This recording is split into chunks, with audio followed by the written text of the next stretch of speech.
श्रीमद्भागवत महापुराणं प्रार्थने श्लोकं ध्यानश्लोकं नारायणं नमस्कृत्य नरं चैव नरोत्तमं देवीं सरस्वतीं व्यासं ततो जयमुदीरयेत् नाम संकीर्तनं यस्य सर्वपापप्रणाशनं प्रणामो दुःखशमनस्तन्नमामि हरिं परं सच्चिदानन्तरूपाय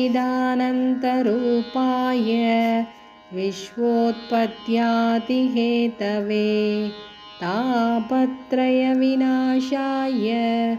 श्रीकृष्णाय वयं नुमः